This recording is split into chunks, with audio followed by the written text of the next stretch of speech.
there, Lindsay here, the Frugal Crafter. Today, by request, I'm going to show you how to make an embossing pouch. Now this one I made just by sewing a little pouch out of muslin and filling with cornstarch or baby powder and stitching it shut. And I stamped on it. And that's a great way to make one, but you don't have to have a sewing machine to do this. All you need is a scrap of fabric. I would say about 6 by 6 or maybe a little bit bigger. And you want to put a little talcum, or like I just had this leftover talcum, you want to put about, I don't know, a tablespoon or two in the middle. And mine already had some in there. I just took it apart to show you. And then you gather up the corners. And cornstarch works great. I was just out of cornstarch. That's why I'm using the talcum. Okay, gather up all the edges so you have them all up there. Okay, and then take a rubber band and secure it. Now, the reason you might want to have these is when you're embossing, sometimes the powder will stick where you don't want it. And actually, in this example, I can show you, I didn't use an embossing pouch on this, and I've got little bits here. Well, let me just show you. I got a piece of paper here. I'll just use a scrap. And we'll do some stamping. I'll zoom in a little bit. I've got a really fun stamp. It's a bicycle. It's by Rubbernecker. So if you just go right on a piece of cardstock or watercolor paper or whatever without using an embossing pouch, there may be static, there may be bits of moisture on there. So all those things can attract the embossing powder. Okay, there's my image, and you always want to use a scrap of paper. I just like keep old, printouts, use the back of that. Anything like that, because, it doesn't really matter. You use a scrap of paper so that you can collect the leftover embossing powder when you're done. Alright. There, I've tapped off the extra, but I can still see, still have little bits. I don't know if you can see that or not, but there's a stray powder here and there. Actually, it's quite a bit of it. So if I just went and heated that, now if you do stamp and you end up with this situation, take a dry brush and just flick them off. But for the purpose of this, I just want to show you what happens if I heat this up the way it is. But, absolutely, if you forgot to do it and, you see there are stray bits of powder, then of course, use a paintbrush and get off what you can. Sometimes you can't if it's too close to the, to the middle of the image without knocking off the powder that you want to keep. But yeah, I just wanted to show you for the purpose of this demonstration why we use an embossing pouch. And you can buy them if you don't want to make them, but gosh, they're so easy to make. And I'd also, probably if I was stamping this because I wasn't doing a demonstration, if I was stamping for fun, I'd just use black ink and black embossing powder. But you can see these stray bits of powder here, how they leave like little speckles in the corner. Alright, so if you have an embossing pouch, what you can do, you just pounce, pounce, pounce, and that's going to deposit a fine layer of talc or cornstarch on your paper.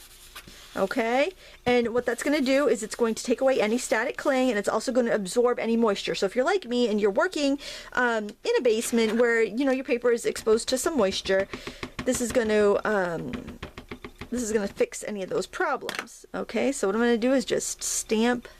I got to bring it a little closer to me here. Sorry about the glare. I'm seeing glare. Maybe you're not seeing the glare. I sure am though from my stamping block. Okay. Just clear glycerin actually. And we're gonna put the powder on, and we'll tap it off just like we did on the other one. Here we go, sprinkling the embossing powder. Did I mention that stamp is by Rubbernecker? They're awful, and they have some really good stuff. I usually pick up a few things at the stamp show every year. Oh, okay, give it a flick. And you can see that hardly any extra powder stuck off the image. Now there's a little spot right there, and a little spot right there where my finger was. I might have just put that on there. And of course, dry brush, go and pick out any that you see, but it's pretty pristine. I don't really have to do anything to that. So what I'm going to do, and always a dry brush, never a wet brush, or you end up getting it stuck. So if I was going to do that, I'd just take any sort of small brush, probably even smaller than that, and I would just brush away any extra. Actually, that's just a little smudge of ink down there. I think that was on my fingers. So I'm going to heat that up and watch the magic happen. Actually, the other one wasn't awful, and you get to coloring it. It's not that big of a deal, but if you were doing a sentiment or something that you wanted to keep really pristine, then it's super handy to have. And it costs like 2 pennies or something to make, because it's stuff you already have. You could even take an old t-shirt, cut the arm off an old t-shirt or something and use that. So, you could definitely recycle and make that for free. Now let's look at the difference of how clean the image is with and without the embossing powder. the embossing pouch that we made.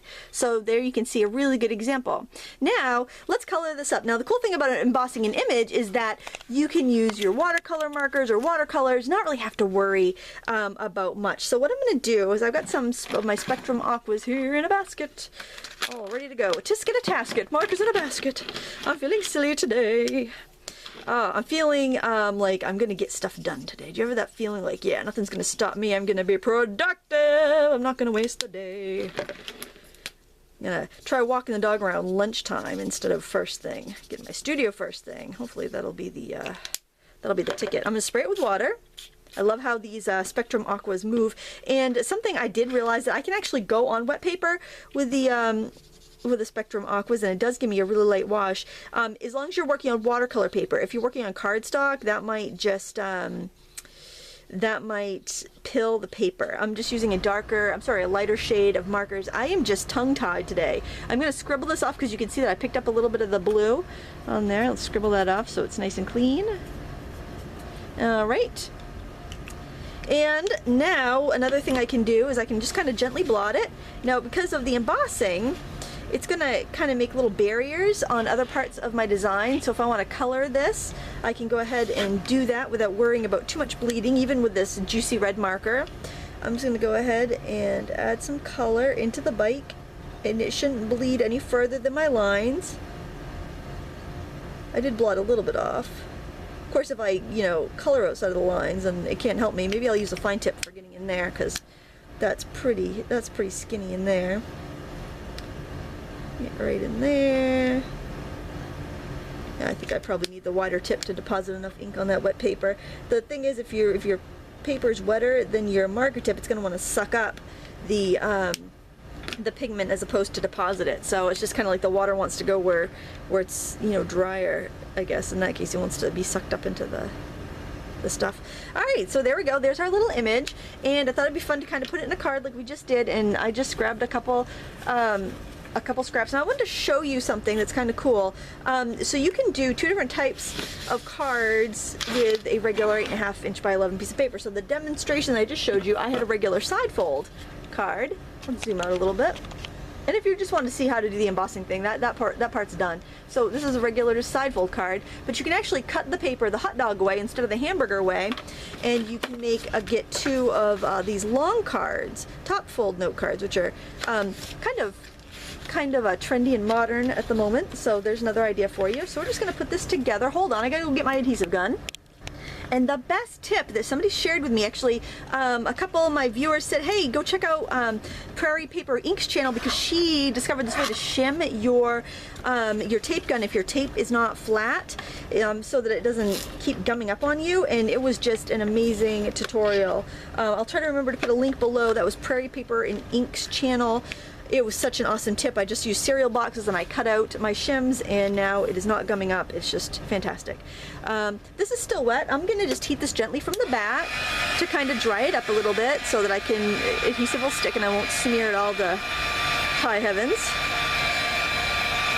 Alright, that should be good enough. I don't want to overheat it because otherwise it will remelt my embossing powder, and that might not be the look I'm going for.